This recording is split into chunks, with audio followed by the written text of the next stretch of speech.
저희 교회 사무장으로 계시던 집사님이 계셨습니다. 동안교회 때도 사무장을 하셨고 숭의교회를 할 때도 사무장 일을 봐주셨던 분입니다. 지금 아마 80점 넘으셨을 겁니다. 근데 제가 그분에 대해서 한마디만 하면 여러분들이 보지 않으셨어도 그분이 어떤 분인가를 이해할 수 있어요. 밤에 주무시다가 화장실 갈 때 머리 빗고 가시는 양반. 그러면 됐죠? 설명이. 네. 그러니까 그분은 일이나 옷매무새나 모든 삶에 흐트러지는 것을 단 한 번도 본 일이 없어요. 그러면 성격은 어땠을까요? 까칠하고 예민하고 신경질적이고 짜증 잘 부리고 그럴 것 같은데, 저는 그분이 짜증을 내거나 남한테 언성을 높이거나 신경질을 부리거나 하는 것도 20몇 년 동안, 거의 25년 동안 한 번도 본 적이 없습니다. 이 조합이 어려워요. 밤에 자다가 머리 빗는 분은 신경질적이어서 대인관계가 나쁠 수 있고요. 대인관계가 좋은 사람은 머리가 헝클어져 있거나. 그런데 머리 빗고 안 싸우고, 이거는 참 조합이 어려운 조합이거든요. 그래서 저런 분이 교회 사무장을 해주시면 교회가 참 좋겠다 싶어서, 마침 장로님, 사무장 하던 장로님이 이제 은퇴를 6개월 남겨놨기에 6개월 전에 부탁을 했어요. 장로님이 사무장 그만두시면, 은퇴하시면 집사님이 좀 해주세요. 그랬더니 흔쾌히 예, 하겠습니다. 그래서 큰 보물을 얻은 줄 알았습니다. 그런데 몇 달 후에 배가 아파서 병원에 갔는데 위암 판정을 받으셨어요. 그것도 거의 말기 쪽으로. 아주 속상했어요. 그냥 좋은 사람 하나 찾았는데 위암 말기가 돼서 이렇게 모시기 어렵게 됐잖아요. 참 속상했는데 환자 신방을 갔어요. 분당에 사셨는데 신방을 갔어요. 목사가 늘 환자 신방을 다니기 때문에 환자 신방 가서는 성경 어디 보는지를 대개 알잖아요. 그런데 하나님이 그때 따라 한 번도 읽어본 적이 없는 성경 구절을 읽게 하셨어요. 그게 뭔가 하면, 예수님이 예루살렘 입성하실 때 묶인 나귀 풀어오라 그랬어요, 제자들에게. 그러니까 제자들 말이, 그 주인이 있는 낙이 막 풀어오면 됩니까? 주인이 뭐라 그러지 않겠습니까? 그때 예수님이 하신 말씀이, 내가 쓴다 그래, 주가 쓴다 그래, 그렇게 하면 풀어주신다. 정말 그대로 됐잖아요. 이 말씀이 환자 신방 가는데 무슨 상관이 있는 말씀이겠어요? 근데 그 말씀에 이렇게 마음에 와닿았어요. 주를 위하여 쓰면 풀려. 이게 이제 제 마음을 때렸어요. 그 생각이 들자마자 하나님께 기도했어요. 주를 위하여 쓸 테니까 풀어주세요. 기도가 그렇게 나갔어요. 주를 위하여 쓸 테니까 풀어내세요. 나귀는 제가 풀어다 드릴 수 있어요. 암을 내가 무슨 재간으로 풉니까? 그러나 하나님이 푸시면 제가 나귀 푸는 것보다 훨씬 쉽지 않습니까? 우리 교회를 위해서 꼭 필요한 사람이니 교회가 하나님 거 아닙니까? 하나님을 위하여 잘 쓸 테니까 풀어주세요. 기도가 그렇게 나갔어요. 제 경험에 의하면 믿어지는 건 되더라고요. 믿습니다 쓰발음 한번 되게 세게 해도요, 이렇게 갸우뚱하면 안 되더라고요. 그런데 그게 이렇게 마음에 믿어졌어요. 그래서 마음에 우리 집사님은 안 죽겠다 하는 생각이 들었어요. 그 얘기를 전해주려고 신방을 가는데 달리는 차에서 뛰고 싶었어요. 가서 이렇게 설교했어요. 집사님, 주를 위하여 쓰겠다고 서원하세요. 주를 위하여 쓰면 풀어주신대요. 눈물 콧물 다 썼고 무슨 부흥회가 그렇게 은혜스러웠겠어요. 그리고 하나님께 정말 그렇게 서원했어요. 그리고 수술했어요. 때가 좀 늦어져서 위를 건지지 못하고 다 잘랐어요. 그냥 창자끼리 갖다 붙여놨어요. 근데 지금 20몇 년째 생존하고 계시네요. 25년째 생존하시는데요. 지금도 건강하셔요. 지금 돌아가셔도 위암으로 돌아갔다 그렇게 하면 그거 양심불량이죠. 전 굉장히 중요한 걸 깨달았어요. 주를 위하였으면 진짜로 풀어주시는구나. 예수를 믿으면서요, 이렇게 보물 지도를 얻는 것 같은 것이 있어요. 첫째는 어제 주는 그리스도시여 살아계신 하나님의 아들이십니다. 하나님이 주인이십니다. 이거 제가 찾은 보물 지도예요. 천국의 열쇠잖아요. 마찬가지로 주를 위하였으면 풀린다. 이것도 성경에서 찾아낸 보물 지도와 같은 거예요. 아들 셋을 기르면서 기도 많이 했죠. 당연히 아이 기르는데 기도를 하죠. 근데 제가 이걸 깨달은 후에 기도가 짧아졌어요. 아이들을 위한 기도가. 하나님 우리 부열이 쓰세요. 하나님 우리 지열이 쓰세요. 하나님 우리 정열이 쓰세요.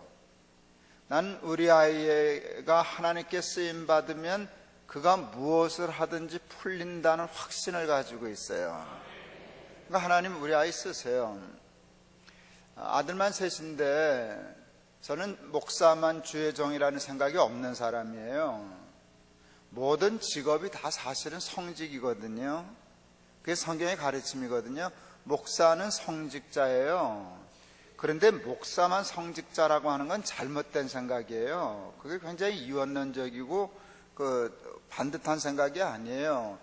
너희는 택하신 족속이여 왕같은 제사장이라 그럴 때 여러분 목사는 그러지 않았어요. 너희는 그랬지. 그러니까 모든 직업이 다 성직이에요. 그래서 목사 돼도 좋지만 난 꼭 우리 아들이 내가 목사니까 목사 돼야 된다는 생각이 요만큼도 없었어요. 뭐 장사를 하든 뭐 교수가 되든 뭘 하든 그 하나님을 위해서 하면 그게 다 하나님의 종이 되는 거지. 그래서 전 직업에 관해서 아이들에게 내가 하고 싶은 거 해라. 내가 좋아하는 거 해라. 근데 단 하나, 그것을 하나님을 위하여 해라. 하나님께 드려라 하는 거예요.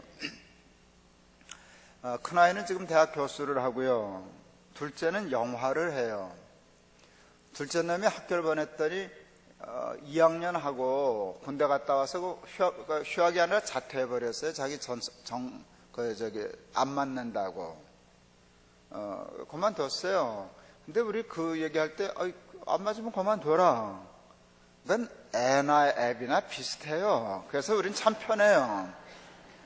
그러니까 애는 그런데 애비가 이래놓으면 안 맞으면 이제 싸우는 건데, 뭐 애나 애비나 뭐 하기 싫은 거 안 두는 거지, 뭐.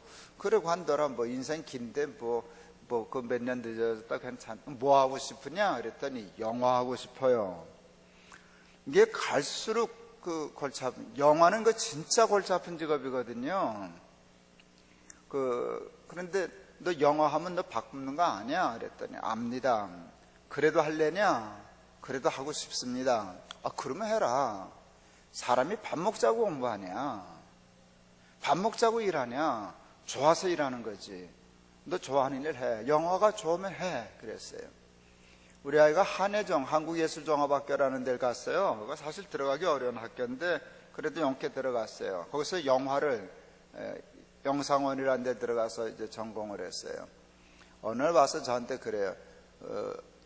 부모하고 안 싸우고 영상원에 오네 나밖에 없어.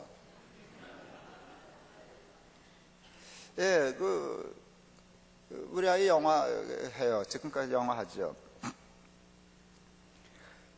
우리 아이가 영상원에 한예종에 들어간 해에 한국 영화 난리 났었어요. 그때 실미도 1100만, 태극기 휘날리며 1200만. 헐리우드 영화 와서 맥도 못 쳤어요. 그러니까 우리 교인들이 와, 목사님 선견지명 있으시네. 목사님 둘째 아들 지열이 영화학교 가자마자 한국 영화 난리네요. 이게 부모하고 남하고 보는 관점이 다른 거예요. 나는 피가 말랐는데. 그놈의 두 영화 때문에 다른 영화 다 망했거든요. 그렇지 않겠어요? 1100만, 1200만, 2300만 명이 두 영화에 들어가는 바람에 다른 영화는 간판을 올리지도 못했어요. 올릴 시간이 없어요. 그러니까 멀쩡한 영화들 다 망했어요. 야, 이거 우리 아들이 로또판에 끼어들었구나. 근데 어려운 줄은 알았지만 이건 휘날리거나 뭐 실미도 이 정도 아니면 죽도 못 먹는 판에 내 아들이 끼어드는 거거든요. 그래도 자식이 그 판에 끼어들었는데 저는 천하태평이에요. 괜찮다는 거예요. 영화를 하나님을 위하여 쓰겠다는 것이 분명하면 하나님이 열어주신다는 거예요. 근데 감사하게도 우리 둘째가 예수 잘 믿어요. 영화는요, 하나님을 위하여 쓰면요, 굉장히 좋은 직업이에요. 굉장히 파워풀한, 영화는 언어거든요, 언어. 세계에서 가장 강력한 언어거든요. 그 영화라고 하는 언어에 하나님의 메시지를 담을 수 있는 방법이 많거든요. 우리 아이가 그런 마음으로 영화를 해요. 뭐 지금도 잘 나가지만 나는 잘 풀어주실 거라고 확신해요. 우리 아들 새끼 잘 먹어요. 난 두 끼만 먹어도 시키려고 그랬어요. 예. 셋째 놈은 패션 디자이너를 하려고 그랬어요. 걔는 옷을 그렇게 좋아해요. 그건 이유가 있어요. 우리 아버지 때문에 피가 글로 튀었어요. 저희 아버지는 1904년생이신데 이북분이신데 영하 20도 내려갈 때도 바지 주름 죽는다고 내복을 안 입고 다니시던 분이셔요. 그러니까 이제 그게 글로 가더라고요. 이렇게 한 달이 건너가지고 하여간 옷을 희한하게 입고 다녀요. 걔는 뭐 패션 잡지 보는 게 취미고, 목사가 되었어도 그 돈도 없는 게 애를 맡기고 일본 갔다 오겠다고 제 아내하고. 왜 그러냐 그랬더니 그 남성 자켓을 좀 보러 가야 된다 그러더라고요. 야, 한국도 오시면 안 했는데 뭐라 옷 보러 일본까지 가냐 그랬더니 말인즉슨 다른 옷은 다 한국이 괜찮은데 남성 그 자켓은 아직도 일본 못 쫓아. 하여간 못 알아들을 소리만 해요. 걔는 그게 관심 많으니까 한국에서 못 보는 옷 구경하려고 일본 가는 애예요. 그걸 몇 년씩 돈 모아가지고. 난 그거 괜찮다고 생각해요. 난 그래서 걔가 패션 디자이너 하는 줄 알았어요. 근데 그것도 또 영화만큼이나 골치 아픈 직업이에요. 이게 뭐 이런 사람 몇 사람만 밥 먹고 사는 직업이지, 이게 여간해서는 이게 참 이게 힘든 직업이거든요. 그런데 제가 제 자식을 놓고 불안하지 않았어요. 내 직업을 하나님을 위하여 써라. 그렇게 하면 하나님이 열어주신다. 큰아들이 고3 때 공부를 잘 안 했어요. 우리 집은 공부 잘 안 해요. 나도 안 했는데 뭐 애들이 하겠어요. 우리는 그래서 내가 양심이 있어서 내가 공부를 잘 안 했기 때문에 애들 보러 공부하라 닥달 안 해요.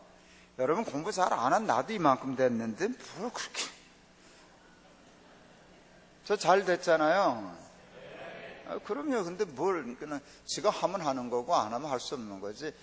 여러분 안 믿어지시겠지만 우리 애들한테가 물어봐서 내가 닥달했나? 안 했어요. 그런데 이게 해도 너무 안 하시더라고요. 큰 놈은 공부를 좀 해야 되는 놈인데 이렇게 하나님 주신 탤런트가, 제가 딱 고3 때 한번 공부하라는 말을 딱 한 번 해봤어요. 그 아이한테. 근데 공부 좀 하시지 이렇게 얘기 안 했어요. 소위 성공했다는 사람 중에 두 종류의 사람이 있다. 하나는 5,000명분을 혼자 깔고 앉아 먹는 놈, 또 하나는 5,000명을 먹이는 사람. 사람들은 무조건 5,000명분을 먹으면 잘 산다 하지만 하나님은 5,000명을 먹이는 사람을 잘 산다 하셔. 공부해서 남 주냐 그런 말인데 그거 틀린 말이야. 공부는 남 주려고 하는 거야. 공부해서 남 줘라. 5,000명을 먹이는 사람이 되라. 세상에 복이 되는 사람이 되라. 그 얘기를 해줬어요. 그 다음날 아예 모조지 전제에다 써붙였어요. 책상 앞에다. 공부해서 남 주자. 5,000명을 먹이는 사람이 되자. 그 다음에 하나 더 썼어요. 최상의 것을 하나님께 드리자. 공부하는 목표를 깨달았어요. 그러니까 애비가 하는 말이 옳다고 딱 하니까 그날부터 공부 무섭게 했어요. 그래서 대학 미국 가서요, 박사해서요, 지금 교수해요. 근데 경제를 공부해요. 경제를 공부하는 이유가 5천 명을 먹이기 위해서예요. 개발 경제라는 걸 해요. 개발 경제라는 걸 하는데, 가난한 나라를 어떻게 경제적으로 개발시켜서 좀 사는 거 도와주는가 하는 그런 일들을 하는데요. 그 박사할 때도 선배들하고 NGO 만들어가지고 아프리카 말라위에 에이즈 걸린 그 산모들 이렇게 돌보고 하는 일을 했어요. 꽤 커졌어요, 이제는 그 NGO가. 어느 날 제 아내가 저한테 그랬어요. 당신 기도가 이루어졌네. 그래요. 왜? 그랬더니 부여리가 5천 명 더 먹여. 예, 정말 그렇거든요. 저희 아이가 미국에서 꽤 좋은 학교에서 박사했어요. 그 교수가 세계적인 경제학자예요. 그 경제학 하는 분은 그분 얘기하면 다 알아요. 우리 한국에 또 몇 번 다녀갔어요. 그분은 신화가 있어요. 콜롬비아인가 어느 나라인가, 나라는 정확치 않은데 그 나라가 경제 정책이 실패해서 인플레이션이 한 해에 3000%에 이르렀어요. 그러면 국가 부도 상태잖아요. 인플레이션이 3000%면. 근데 그 나라가 이 교수를 초청해서 경제 자문을 받았어요. 신화예요. 3000%의 인플레이션이 15%로 떨어졌어요. 그럼 나라가 사는 거잖아요. 그 부인이 소아과 의사예요. 소아과 의사인데 신문기자가 인터뷰했어요. 당신 남편은 그 세계적인 경제학자고 이렇게 하는데 당신은 당신 남편을 어떻게 생각하느냐 그랬더니 그 아내가 자기 남편을 자랑스러워서 한 말이 기가 막혀요. 저는 의사이기 때문에 1년에 몇 명의 생명을 건집니다. 그런데요, 우리 남편은요 1년에 수천만 명의 생명도 살려요. 여러분, 공부는 그런 거예요. 근데 우리 부모들은 야, 공부해서 남주냐 이러니까 애들이 치사해서 공부를 안 하지. 공부를 하면, 내가 공부를 열심히 해서 하게 되면 5천 명도 먹일 수 있고 수천만 명을 살릴 수 있는 길도 있는 거야. 그게 공부야. 그랬더니 우리 아들놈이 그러면 해볼만 하네 생각한 거예요. 그리고요, 그렇게 마음 먹고 하나님을 위하여, 하나님의 나라를 위하여 공부를 하는 거를 목표를 세웠더니 하나님이 기가 막히게 길 열어주셨어요. 저희 아이가 성실해요. 그러니까 그냥 보편적으로 조금 공부 잘하는 과의 애예요. 그런데 그걸 감안해도 우리 아이가 길 풀린 거는요, 이해가 안 가요. 우리 아들보다 똑똑하고 공부 잘하는 애들 한국에 되게 많거든요. 근데 걔네들보다 잘 됐어요. 그냥 더 구체적으로 얘기하면 시험 들어요. 그냥 하여간 잘 됐어요. 근데 나도 알고 우리 아들도 알아요. 우리 아들도 알아요. 자기 실력에 지나치게 일이 잘 풀렸다는 거. 석사를 마치고 박사는 이제 입학하려고 그럴 때 금융위기가 왔어요. 그래서 미국이 돈이 다 없어지니까 대학이 박사과정을 못 뽑았어요. 지원을 하니까 다 떨어지는 거예요. 어느 날 그러더라고요. 붙여져도 자존심 상해서 가고 싶지 않은 대학에 오지 말래. 그 정도로 일이 안 됐어요. 딱 한 군데 됐어요. 근데 그 딱 한 군데 된 데가 어딘 줄 아세요? 학교 이름은 안 얘기할래요. 소위 아이빌리그라고 하는 대학이에요. 도저히 갈 수 없는 대학. 그래서 딱 오라 그랬어요.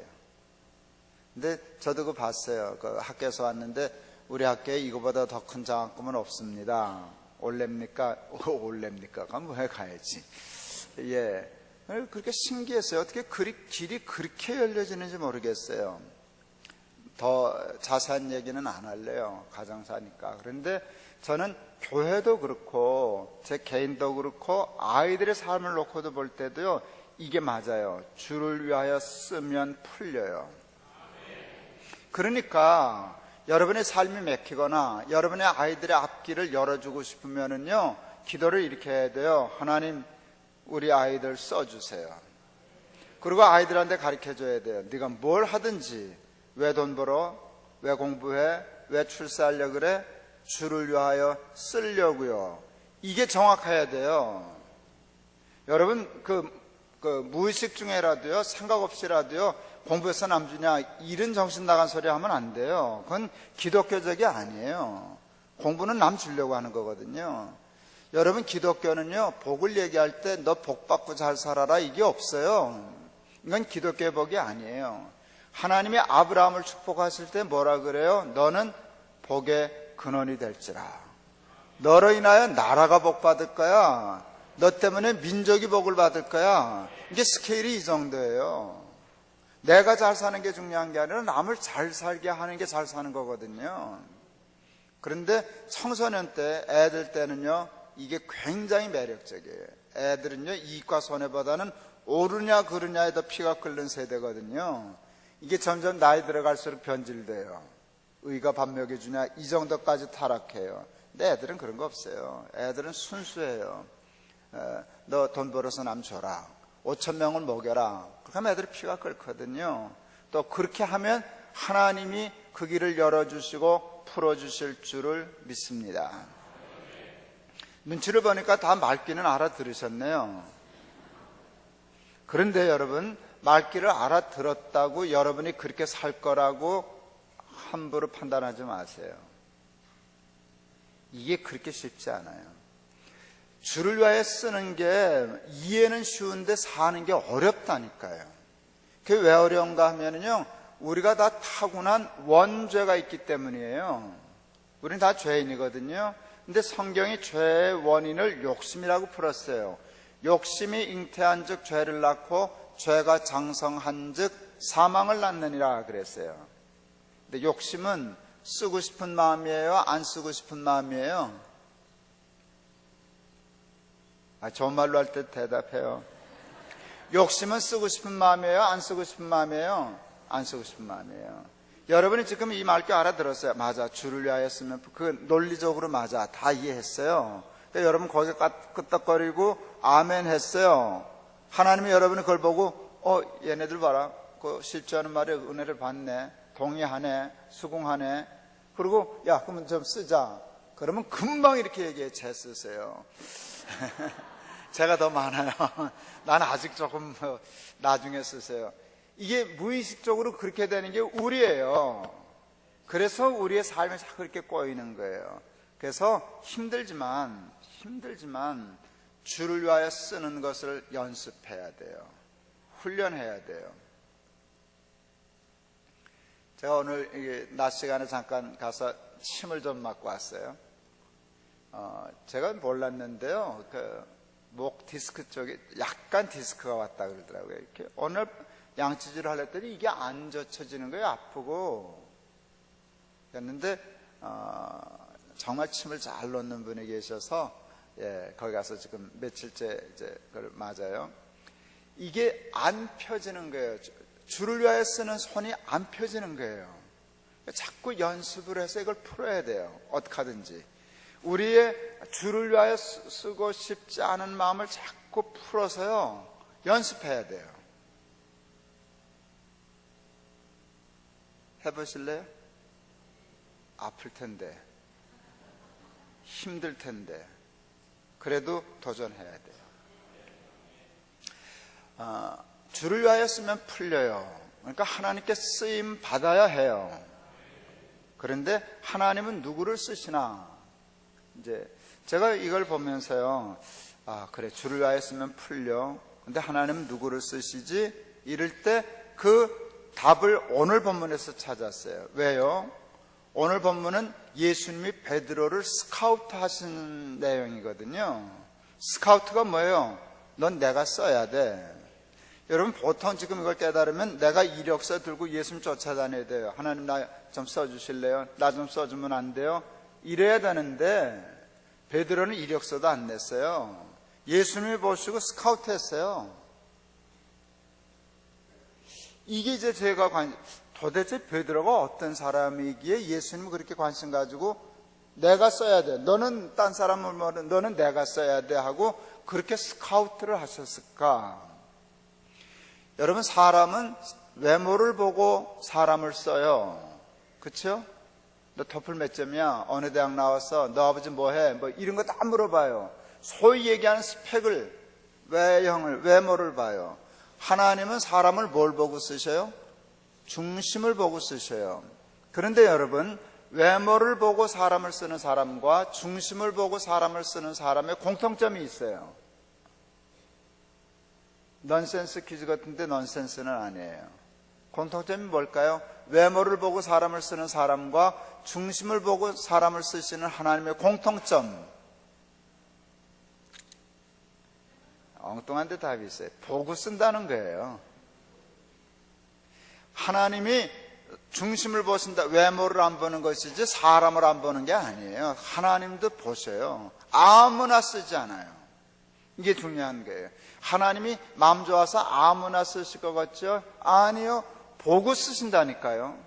어디를 본다고요? 중심을 보신다니까요. 외모든 중심도 안 보고 그냥 닥치는데 이게 아니에요. 그러니까 이게 굉장히 중요한 거예요. 사람도 보고 쓰고 하나님도 보고 쓰셔요. 그런데 사람은 외모를 보는데 하나님은 중심을 보셔요. 외모를 보고 사람을 쓰는 사람에게 베드로는 별 볼 일 없는 사람이었어요. 베드로 어느 대학 나왔대요? 근처도 못 갔어요. 빈부 귀천이 있을 때 그는 가난하고 천한 사람이었어요. 그래서 아무도 눈여겨보지 않았어요. 아무도 안 쓰니까 할 수 없이 자기가 자기를 썼어요. 그걸 자영업이라고 그래요.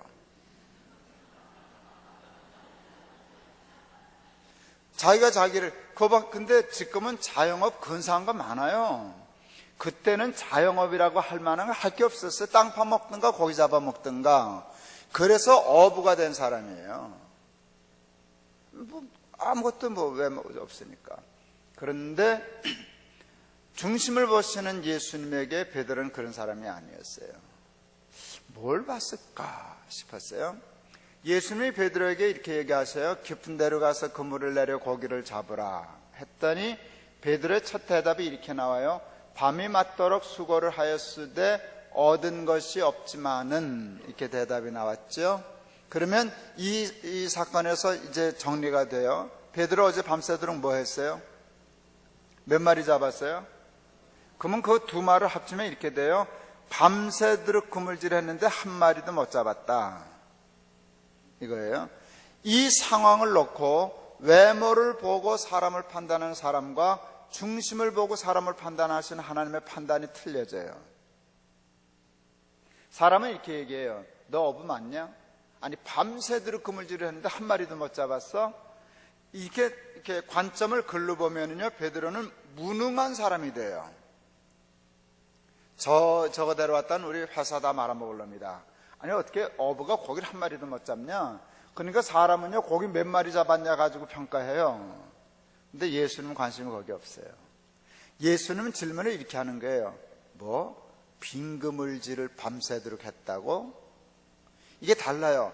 밤새도록 그물질 했는데 한 마리도 못 잡았다고? 방점을 거기다 찍으면 무능한 사람. 에이, 너 안 써. 안 돼. 너 저리 가. 너 혼자 놀아. 그런데 방점을 거기다 쓰는 게 아니에요. 빈 그물질을 밤새도록 했다고? 그러면 사람이 달라져요. 너 능력은 조금 떨어지는데 사람 괜찮다. 너 참 성실하구나. 너 참 충성스럽구나. 맡은 자들에게 구할 것은 재능인이라 그랬어요? 충성인이라 그랬어요? 예, 하나님은 충성스러운 사람을 찾거든요. 그러니까 하나님께 쓰임 받으려면은요, 능력이 중요한 게 아니라 충성이 중요한 거예요. 하나님은 능력에 별로 관심 없어요. 왜? 그거는 당신이 주시면 되는 거니까. 능력은 하나님이 우리에게 주시는 거예요. 그게 은사로 오고 탤런트로 와요. 그렇잖아요? 하나님이 재능을 주셔요. 그런데 충성은 우리가 하나님께 드리는 거예요. 그래서 맡은 자에게 구할 것은 충성인이라 그랬어요.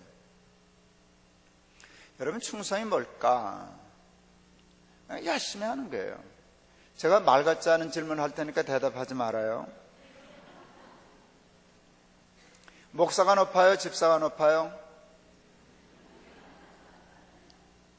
그게 말 같지 않은 질문이지.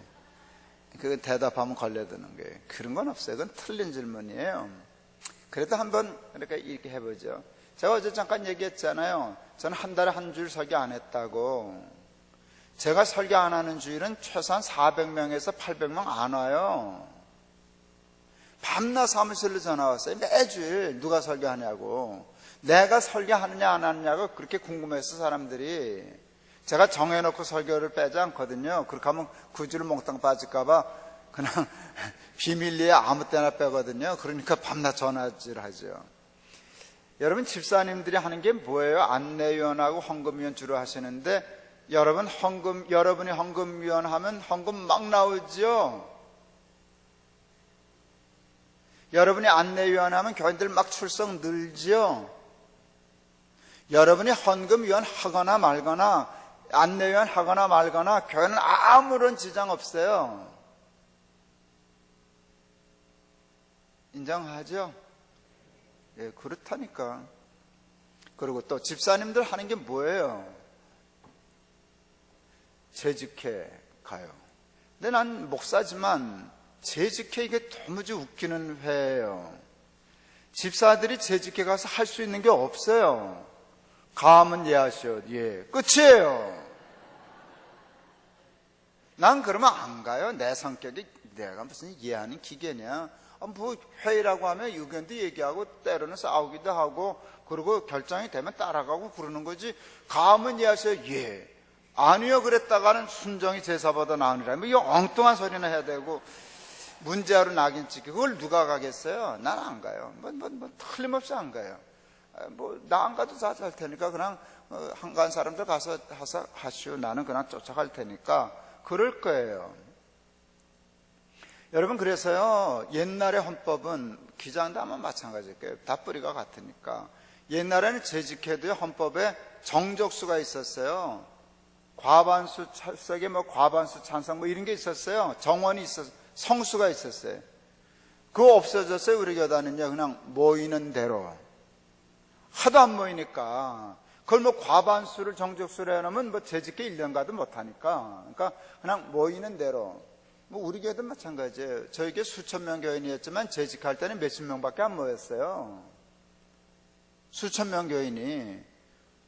왜 그랬어요? 근데 난 교인들 보러 뭐라 못 그래. 나도 안 갈 건데 교인들이 안 온다고 이해가 가요. 그런데 집사님 중에 혹시 이런 분이 계시다면 어떨까요? 그래도 누군가 가서 이해해야 될 거 아니야? 그래야 교회가 돌아가지 않아? 여러분, 그게 충성이에요. 그러니까 그냥 교회를 위해서 집을, 그것만이 아니에요. 그냥 재직회 할 때, 재직회 가야지. 가서 너 뭐 하냐? 그냥 가면 예하셔 할 때 예해. 그런데 사람들은 못나 보이고 웃어 보여도 하나님 알아요. 네가 충성하는 거야. 난 내 마음 알아. 이게 굉장히 중요한 거예요. 저에게 권사님 돌아가셨는데 여러분 이름은 잘 기억 못해도 보면 되게 알아요. 왜? 유명한 텔레비전 요리 강사였거든요. 저보다 한 살 아래인가 그러신데 작년인가 재작년 돌아가셨어요. 난 그분이 잊혀지지 않아요. 이제 마지막 임정에 대해서 이제 임정 예배처럼 갔는데 임정 예배 때 그렇게 웃기고 가는 양반 나 보다 참 죽어가는 사람이 웃기더라고요. 다 죽어가면서 목사님 그래 불러요. 그래서 중요한 얘기를 하려나 그랬더니 미인 박명이래. 그러고 죽었어요. 그러니 거기 있는 사람들이 울 틈이 없었어요. 미인 박명이래. 그러고 죽었는데 어떡하겠어요. 약간 희한한 여자예요. 희한한 여자. 텔레비전 나오고 해서 그런지 주일날 올 때요. 하여간 립스틱 짙게 바르고 오시는 분이에요. 향수 있는 대로 뿌리고 예쁘게 하고 와요. 처음엔 조금 불편했어요. 주일날 오는데. 근데 그분의 저거는 안내예요. 그냥 시키지도 않아도 맨날 집어들고 안내하는 게 자기 소명이에요. 안내를 하는데 하여간 이게 짙게 바르고 손톱하고 냄새 잘 향수 뿌리고 예쁜 옷 입고 그러고 해요. 왜 그런지 몰랐어요. 어느 날 같이 두 부부가 식사할 일이 있었는데 자기는 안내할 때 주일날 올 때 기도하고 온다는 거예요.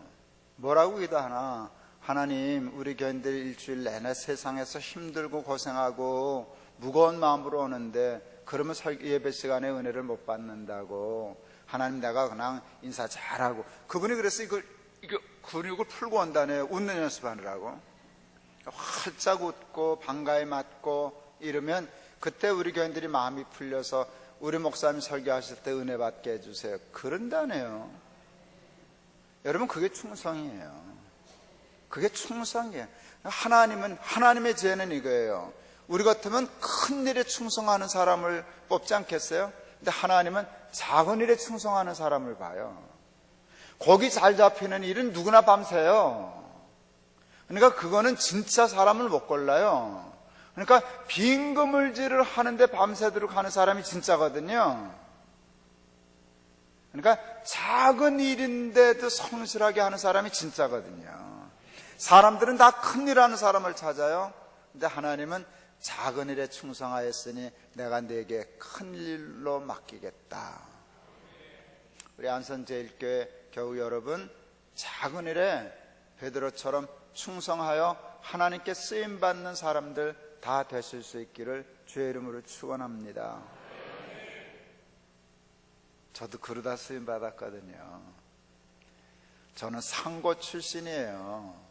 우리 아버지 학교 수의하셨어요. 우리 아버지 수의하는 학교가 상업고등학교였어요. 그 학교 등록금 절반 깎아줘서 갔죠. 그리고 공부 안 했다니까요. 잘못했다니까요. 내가 약간 신기해요.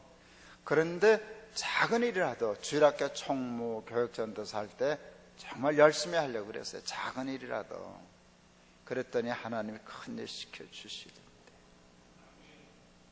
충성하는 분들 대충 하지 말고 마음을 다하고 뜻을 다하고 정성을 다하고. 하나님, 나 많이는 못해요. 없어서. 저는 잘 못해요. 능력이 없어서. 근데 나 하나님 열심히 하고 싶어요. 내 최선을 다하고 싶어요. 그럴 때 하나님이 귀 써주실 줄을 믿습니다. 그리고 하나님께 쓰임받으면 인생이 풀리기 시작합니다. 두 번째, 베드로를 뭘 보고 그렇게 마음에 들어 하셨나? 저는 이제 목회 은퇴인데요. 그러니까 경험이 쌓이는데요. 충성하는 사람들이 어느 날부터 무서워지기 시작했어요. 어제 잠깐 얘기했는데 충성하는 사람들이 뒤끝이 있어요. 여러분, 교회 충성하는 사람들은 성격적으로 겸손해지기가 쉬워요? 교만해지기가 쉬워요? 남의 말을 잘 들어요? 남에게 말을 잘 해요? 남 시키고 명령하고 지배하는 걸 좋아하지 남의 말 잘 안 들어요. 그런데 교만한 사람은 하나님의 못 쓰시거든요. 그렇잖아요? 하나님은 겸손한 자를 찾으셔요. 베드로는 직업이 뭐예요? 어부. 예수님은 직업이 뭐예요? 전직이에요? 현직이에요? 전직이에요. 그러니까 이게 말이 이렇게 되는 거예요. 전직 목수가 현직 어부에게 금을 저기 가서 던져라. 이렇게 말이 된 거예요, 지금. 이게 도무지 기가 막혀서 대꾸할 말이 아니라고요. 이게 마치 뭐와 같은가 하면 내가 의사 장로님한테 장로님 수술 이렇게 하면 안 돼. 이런 거나 똑같은 거라고요. 그러면 우리 장로님이 그럼 수술 어떻게 해야 될까요? 노트 들고 오겠죠? 한 수 가르쳐 주십시오. 이게 둘 다 정신 나가기 전에 할 수 없는 말이에요. 그러면 전문가는 아마추어 말 안 들어요. 에이, 목사님, 더위 먹으셨습니까? 왜 그러십니까? 성경 가르치세요, 성경. 베드로도 그러는 거예요. 예수님, 그냥 강대상을 이렇게 짜라면 차라리 그거나 얘기하시죠. 아니, 내가 어제 고기 좀 못 잡았다고 나한테 고기 저기 가서 이게 말이 됩니까? 그 뉘앙스가 이 말 속에 있어요. 밤이 새맞도록 수고를 하였으 돼. 이 되자가 여기 말꼬리가 있는 거거든요. 예, 안 됩니다. 내가 다 합니다. 내가 어부입니다. 여기 다 함축되어 있는 말이에요. 돼 하고 튕겨놓고는 그 다음에 꺾더라고요. 그러나 말씀하시니까 내가 한번 해보죠. 난 이게 굉장히 귀해 보였어요. 베드로는요, 고집쟁이에요. 빈 그물질을 밤새도록 하는 사람이에요. 그런데 남의 말을 잘 들어요. 이게 굉장히 중요한 거예요.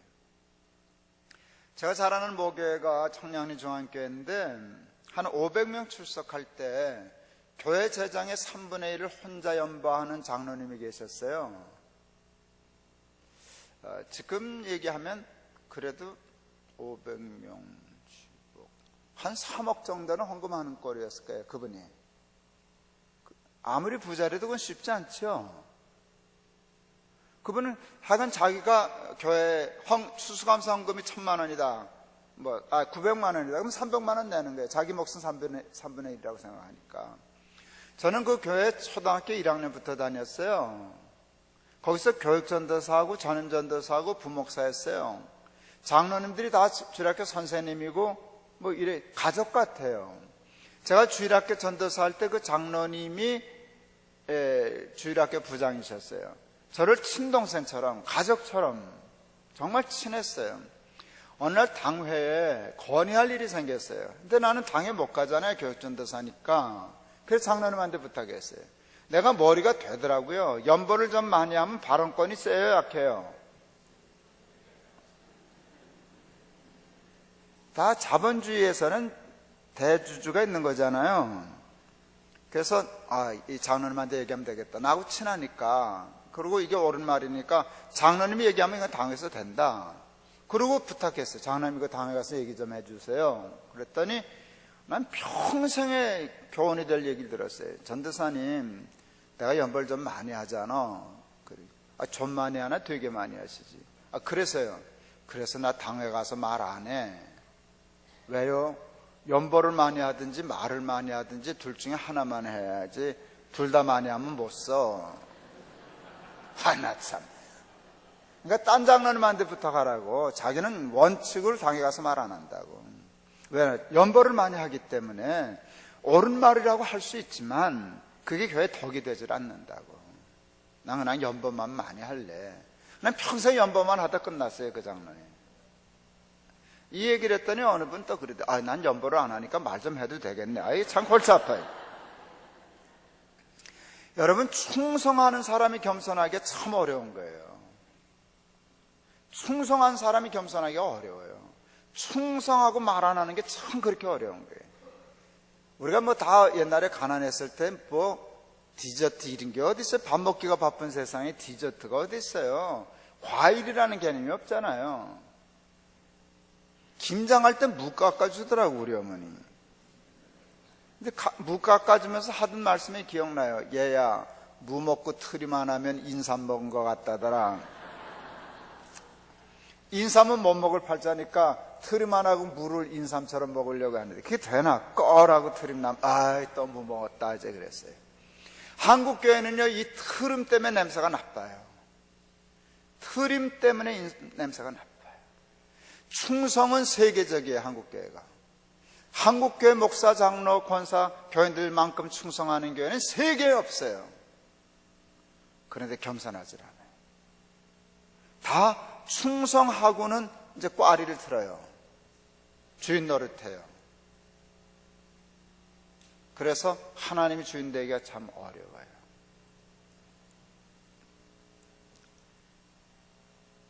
이민교회를 갔더니, 저희 미국 갔더니, 이민교회를 갔더니, 제 연배 이민자들은 1세대들인데요.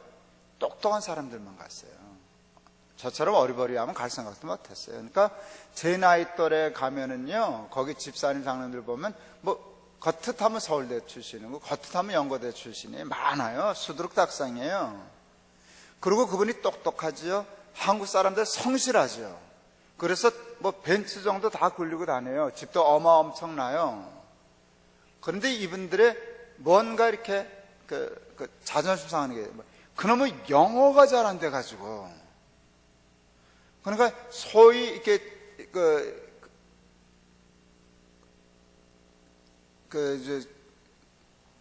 뭐라 그럴까, 하여간 기존 사회 못 진입하고 그냥 자영업 하시는 거예요. 근데 자영업도 성실히 하니까 돈은 벌었어요. 근데 사람은요, 이게 사회적인 동물이기 때문에 돈만 있어서는 안 돼요. 차만 좋은 거 탄다고 되는 게 아니에요. 명함이 중요하다고, 남자는. 여자도 마찬가지지만. 근데 이게 명함, 이게 가서 뭐 이렇게 결제하는 도장 찍고, 이사회 보드 멤버가 돼서 뭐 이렇게 하고, 이게 중요한데 이게 해볼 데가 없거든요. 이걸 어디서 해야 되는가 하면 교회에서 해야 되는 거예요. 장로님은 이사잖아요. 보드 멤버잖아요. 그러니까 그 자기 주장에 따라 교회가 이렇게 이거 괜찮은 거라. 여기에 폭 빠져가지고 교회가 엉망이에요. 도장 찍는 것도 재밌거든. 도장 찍어서 돈 나가는 게 재밌게요? 안 찍어서 안 나가는 게 재밌게요? 목사가 돼가지고 꼬부라져가지고 밤낮 그 생각만 해요. 이게 안 찍어줄 때 이제 올라가는 거거든요, 주가가. 그러면 장로님, 집사님 왜 이러십니까? 이렇게 되네. 아니, 내 눈엔 그게 자꾸 보이더라고요. 그래서 이게 위험하다 싶었어요. 뭐, 한국교회도 마찬가지죠. 부산 어느 교회 갔더니, 이 장의자인데, 장로도 그냥 어제부터 불편하셨죠? 근데 받아주세요. 그거 썼더라고요. 당회원석, 아크릴로. 난 또 그걸 그냥 못 지나가네요. 그냥 눈 감아보고 못 본 척하고 설교만 하면 되는데, 그게 걸려가지고 설교가 안 되는 거라. 그래서 장로님들 그거 떼요. 그랬어요. 그걸 왜 거기다 붙여놨느냐고. 당회할 때만 당회하시면 되는 거지. 아니, 예배 시간에 왜 당회석이 필요하냐고. 아무나 앉으면 되지. 그랬더니 그 장로님도 참 훌륭하더라고요. 우리가 생각이 짧았네. 정말 그러네요. 하고 떼셨어요. 여러분, 떼라 그런 목사보다 그 말 듣고 뗀 장로님들이 더 훌륭하다는 건 아시죠? 예, 정말 그랬어요. 그 바람에 내가 버릇이 더 나빠진 거예요. 또 부산인데 거기도. 그건 굉장히 큰 교회예요. 오래되고. 더 자세히 얘기하면 안 돼. 뽀록이 나니까. 거기는 아크릴을 붙인 게 아니라 저기다가 까만 벽돌로 장로석을 따로 만들었어요. 이렇게 쪽문을 달고 이렇게 그리고 팔걸이 의자하고 딱 거기 이게 앉았어요. 이게 설교가 숨 막혀서 안 되는 거예요. 그래서 그랬어요. 허무시라고. 이게 뭐 하는 짓이냐고. 왜 특별석이 필요하냐고. 근데 여러분, 물은 높은 데서 낮은 데로 흐르고요. 은혜도 높은 데서 낮은 데로 흐르지 낮은 데서 높은 데로는 못 흘러요. 그러니까 무의식적으로라도 교만해지면 은혜는 못 받아요. 그날 봤어요. 많은 장로님들이 이루고 예배 드리시더라고요. 높으니까. 그래서 부수라 그랬지. 여기는 부흥의 백나라에 소용없다고. 저걸 부숴야 뭐가 생각나지. 부수셔야 된다고. 그랬더니 어느 장로님이 저 집회 끝나고 간 후에 마당에서 소리소리 지르셨대요. 어디서 젖다운 목사를 데려왔냐고. 제가 젖다운 목사예요. 젖다운 목사. 근데 안수 집사님 한 분이 또 맞붙어 싸웠다네요. 그 목사님 말 맞는데 왜 그러시냐고. 근데 속으로 잘 싸웠다네. 그랬어요. 그건 깨부숴야 돼요. 한국교회가 지금 그것 때문에 무너지고 있거든요. 그것 때문에 자리 때문에 무너지고 있는 거거든요. 세상에서 못 해보던 걸 교회 와서 해보려고 자꾸 그러니까 이렇게 되는 거예요. 그러니까 빨리 캐치하고 버려야 돼요. 부인해야 돼요. 그러니까 어제 얘기한 대로 하나님만 높이면 돼요. 그러니까 목사도 마찬가지예요. 목사도 마찬가지예요. 장로님도 마찬가지예요. 이왕 이제 걸고 넘어졌으니까 장로님만 잡을 수는 없잖아요. 한국교회는 여자가 많아요? 남자가 많아요? 왜 많게요? 난 그런 것만 연구해요. 왜 여자가 많게? 그 한국교회만 그런 게 아니에요. 대개 교회는 여자가 많아요. 왜 많을까? 할 때요, 여자들이 남자보다 보편적으로 영적으로나 모든 면에서 부드럽고 겸손하기 때문이에요. 아까 얘기한 것처럼 이루고 예배 드리면 이게 안 돼요. 예배가 안 되거든요. 어느 날 텔레비전 보다 제가 좀 졸았어요. 우리 마누라가 보다 키득키득 웃더니 나를 깨웠어요. 당신 좀 봐야 돼. 당신 좀 봐야 돼. 그게 무슨 내용이 있는가 하면, 예를 들면 이거예요. 한국의 소위 성공한 나이 든 남자들의 표준 표정 내가 보여드릴게요. 이루고 있다는 거예요. 근데 마누라가 나를 깨운 게 당신이 집에서 저러고 있다는 거예요. 그러니까 맞더라고요. 왜? 내가 가장이거든요. 내가 왕초거든요. 그리고 내가 제법 잘 나가는 목사거든요. 그러니까 늘 무의식적으로 그렇게 돼요. 그런데 이게 굉장히 심각한 거예요. 그렇게 하면은요, 이게 말씀과 은혜를 받아들이는 흡수력이 떨어져요. 근데 여자들이 그런 면에서 장점이 있어서 여자들이 교회에 더 많고 그런 것 같아요. 이건 긍정적인 면에서 본 거예요. 근데 조금 비판적으로 우리가 스스로 봐야 될 것이 있어요. 저희 동기 목사님 중에 이제 이상희 목사님이라고 연동교회 당회장 하시고 지금 저희 교단의 총회장 하시는 분인데 동기예요. 영락교회 같이 있었어요. 협동 목사로. 근데 나보다 먼저 연동교회 담임 목사로 나갔어요. 그때 100년 조금 되기 전인데 아마 교회 역사가 우리 안성제일교회나 비슷하지 않을까 싶어요. 연동교회가. 그런데 가서 이제 교회 역사를 보느라고 사료실에서 뭐 이것저것 하는데 80 몇 년 전에 교족부가 있어서 보다 왔다는 거예요. 야, 그거 재밌더라. 80 몇 년 전에 교족부 보니까 재밌어. 근데 여자는 이름이 없더라. 그래요. 이씨, 박씨, 수원댁. 야, 수원에 여자가 그 여자 하나뿐이냐? 그래서 우리가 많이 웃었어요. 옛날에 여자들이 이름이 없었던 때가 있어요. 요즘은 이름 있어요, 없어요? 있어요. 그런데 아세요? 있으면 뭐해요? 여자는 아직도 이름으로 불려지는 문화가 아니에요. 여자는 되게 이렇게 불려져요. 누구 집 딸, 그 다음에 시집가면 누구 아내, 애 낳으면 누구 엄마, 손주 보면 누구 할머니, 그리고 끝이에요. 여자는요, 누구의 뭐로 존재하지 나로 존재하지 않아요. 맞아요? 이게 여자를 힘들게 하는 거예요.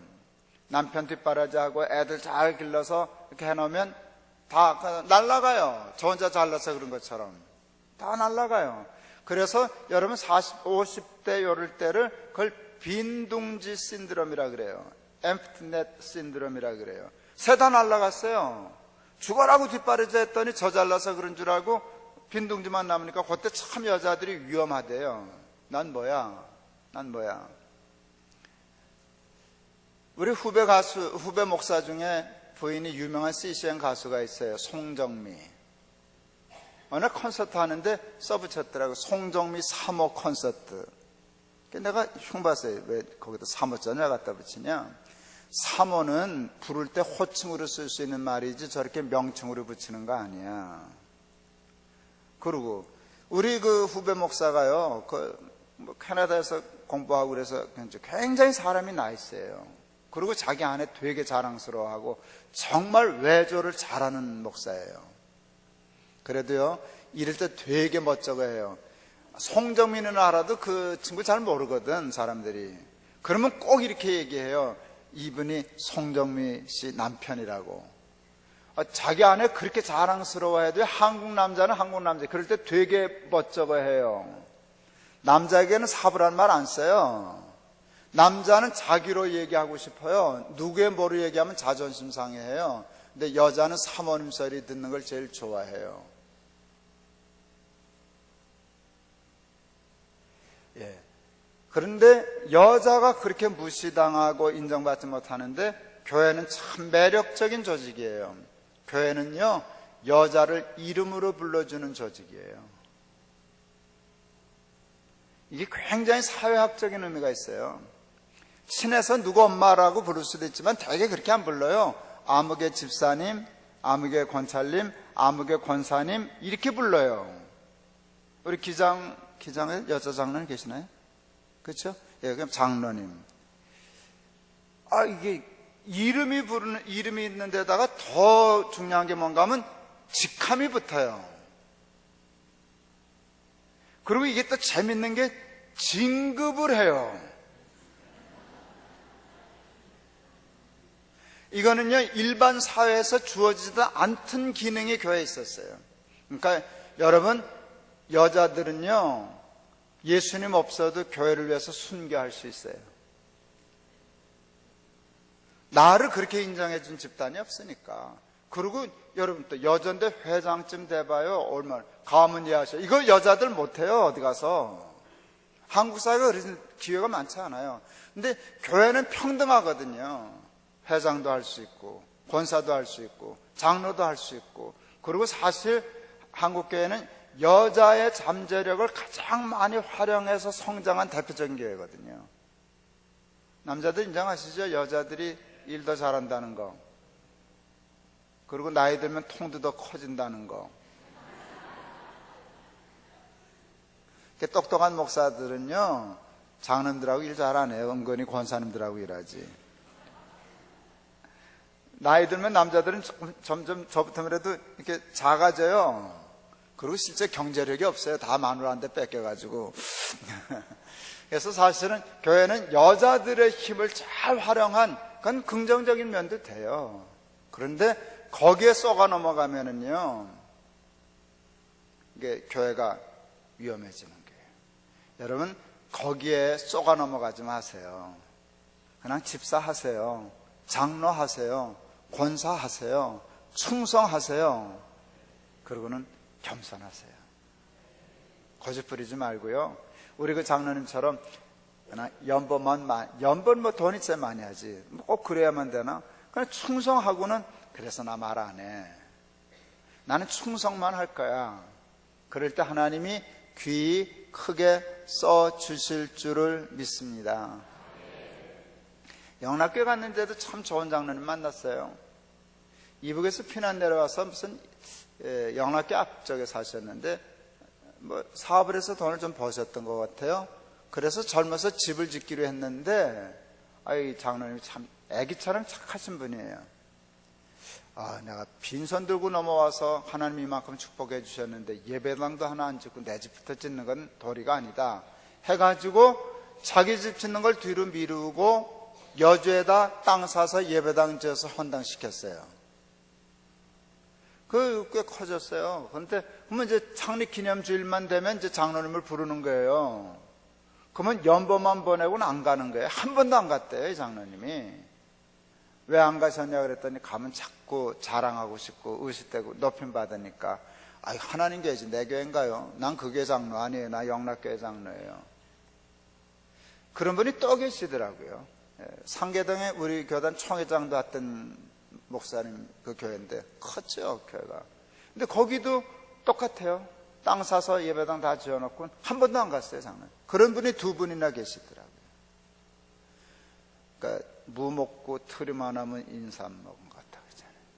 그래서 충성했는데 베드로는요, 참 뜻밖의 참 겸손했구나. 그러니까 하나님이 쓰셨구나 하는 걸 알게 됐어요. 마지막으로, 모든 것을 버려두고 예수를 쫓으니라. 그래서 제 답은 이거예요. 주를 위하여 쓸 줄 아는 사람을 쓰신다. 주를 위하여 쓸 줄 아는 사람을 쓰신다. 저 참 가난했어요. 그래서 용돈 못 받았어요. 저는 종이돈으로 용돈 받은 기억이 없어요. 뭐 기억할 필요가 없어요. 그건 불가능한 일이니까. 나 종이돈으로 용돈 주고 살 수 없었으니까. 쫄라서 동전 얻으면, 그래서 밤낮 그 동전 줍는 꿈을 그렇게 꾸다가 신경질 내고 가게를 찌고 이제 그랬던 거거든요. 네. 그런데 제가 어머니한테 감사한 건, 저는 동전 들고 예배당 가본 적 없어요. 전 그래서 여러분이 이렇게 잘 믿어주겠나 싶은데 진짜인데, 저는 큰 돈은 하나님을 위하여 쓰는 돈이라고 생각하고요, 작은 돈은 내가 쓰는 거라고 생각해요.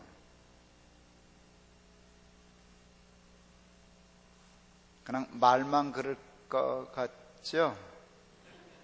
그런데 어려서부터 영문도 모르고 그렇게 사는 게 습관화되면 그게 편해요. 아니에요. 그게 바뀌면 불편해요. 저 이번에 은퇴하면서 아내한테, 당신 나 은퇴 기념으로 차 한 대 사줘. 난 교회에서 쓰는 차는 깨끗이 반납하고 나올 작정이니까. 당신 잘 생각했다고. 아무것도 안 가지고 나오려고. 그러니까 당신이 나 차 사줘. 사준다네요. 제니시스야. 사준다네.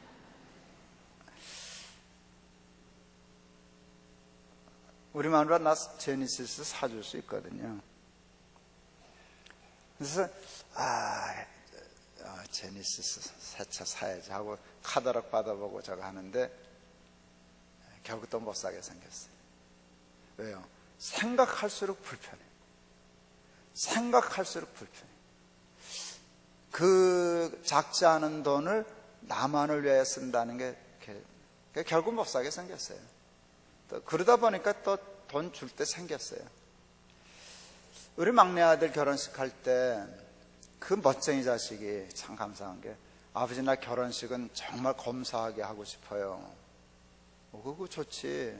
예물 예단 안 할 거예요. 그거 좋지. 그 결혼식 굉장히 검소하게 했어요. 아내가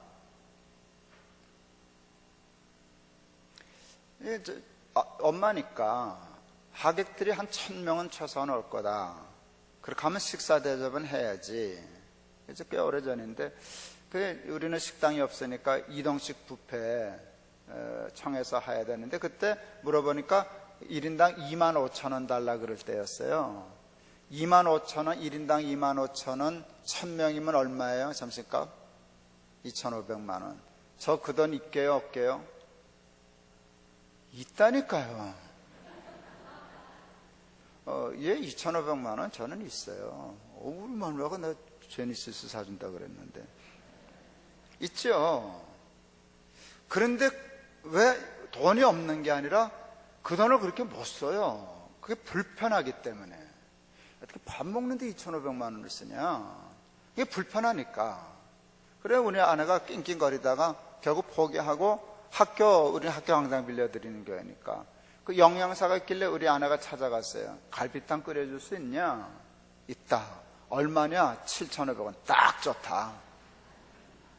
밥 먹는데 7,500원 쓰면 됐지. 무슨 7,500원짜리 갈비탕을 잘 끓여줄 수 있다 그래서 양심이 좀 있어서 거기다 2,500원 붙어서 과일 한쪽 넣고 떡 한 조각 넣어서 10,000원 상을 맞췄어요. 근데 영양사가 찾아왔어요. 사모님, 갈비탕은 잘 끓여낼 자신 있어요. 그런데 학교가 돼서 식기가 없어요. 학생들이 쓰는 식기는 스테인리스 식판이잖아요. 이게 꼭 거기다 해도 될까요?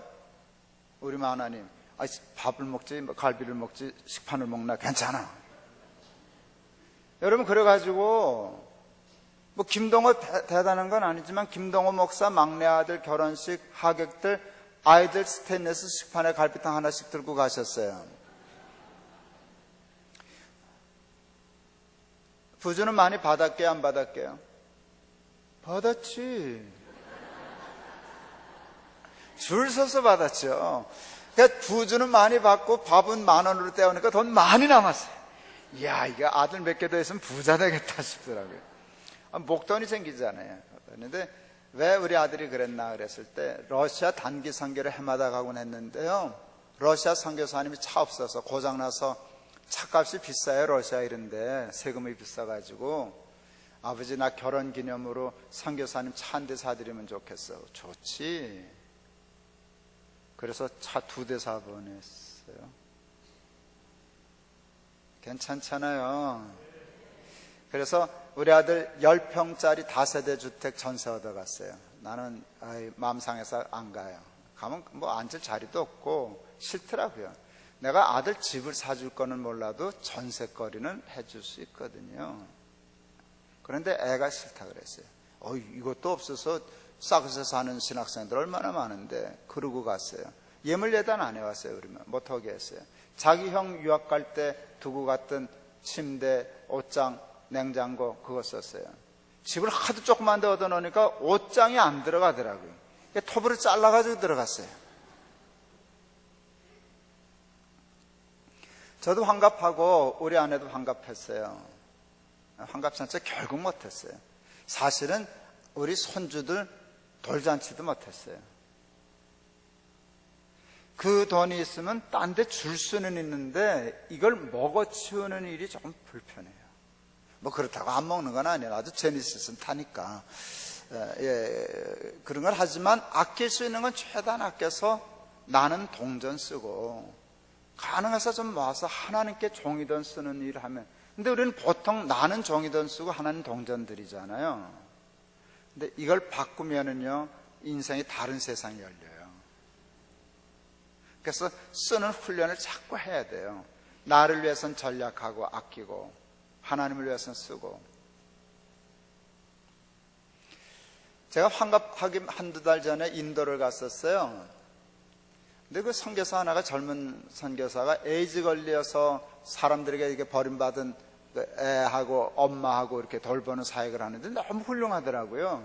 돌아오는 날 내가 너무 감동이 돼가지고 그 후배 선교사에게, 야, 내가 지금 마음이 이렇게 움직였으니까 빨리 이거 식기 전에 하나만 부탁해. 내가 들어줄게. 그랬더니 이 선교사 간이 커가지고 버스 한 대 사주세요. 아이고, 이게 실수했구나. 버스를 사달라는 게 이 인간이. 나는 뭐 기껏하면 피아노 한 대나 뭐 요 정도까지는 생각했는데, 아유, 버스 이제 돌이킬 수도 없고. 왜 그러냐 그랬더니 버스를 안 태워준다는 거예요. 인도에 살아 에이즈 걸렸다고. 학교 가기 어려우니까 해마을 전쟁인데 목사님 큰 버스 말고 중형 버스 25인승 하나 사달라고. 그래. 근데 그건 얼마냐 그랬더니 인도에서 생산되는 버스인데 3만 불이라고 그러더라고요. 여러분, 제가 3만 불 모으는 게 쉬울까요? 어려울까요? 다 그렇게 생각해요, 사람들은. 한 번만 했다면 쉬워요. 나는 시도 때도 없이 교인들 돈 뜯거든요. 그러니까 이 벼룩도 낯짝이 있지. 이게 쌓이니까.